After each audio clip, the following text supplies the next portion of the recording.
ভিতরে পড়েছি আমানতু বিল্লাহি ওয়া মালাইকাতিহি ওয়া কুতুবিহি ওয়া রুসুলিহি ওয়াল ইয়াউমিল আখির ওয়াল কদরি খাইরিহি ওয়া শাররিহি মিনাল্লাহি তাআলা ওয়াল বা'সি বা'দাল মাউত। আল্লাহু আকবার বলেন।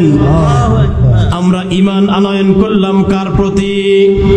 আল্লাহর প্রতি ঈমান আনয়ন করলাম। ওয়া মালাইকাতিহি, तमाम ফেরেশতা কুলের প্রতি ঈমান আনয়ন করলাম। ওয়া কুতুবিহি, তার নাজিলকৃত সমস্ত কিতাবের প্রতি ঈমান আনয়ন করলাম। ওয়া রুসুলিহি, তেনার পাঠানো সমস্ত নবী রাসূল পয়গম্বরদের প্রতি ঈমান আনয়ন করলাম।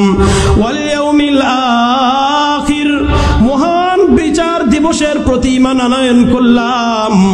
ওয়াল কদরি খাইরিহি ওয়া শাররিহি, ভাগ্যের ভালো মন্দ নিজের কামাইয়ের উপরে নয়, মহান আল্লাহ তাআলার হাতে, এই কথার উপরে ঈমান আনলাম।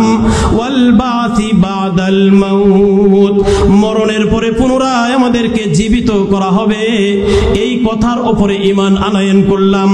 এই ধরনের হাদিস শরীফে আরো কিছু বিষয় আছে যেগুলার প্রতি ঈমান আনাটা হলো বান্দাদের উপরে হক, আল্লাহর জন্য। সুবহানাল্লাহ বলেন। আল্লাহর উপরে, বান্দাদের ঘাড়ের উপরে হক, আল্লাহর প্রতি, তার কিতাবের প্রতি, তার রাসূলের প্রতি, এই বিষয়গুলোর উপরে ঈমান আনয়ন করা, এটা আমাদের হক। আল্লাহর প্রতি ঈমান আনয়ন করতে হবে। এরপরে আসেন, এক নম্বরে গেল ঈমান, আল্লাহর প্রতি ঈমান আনা।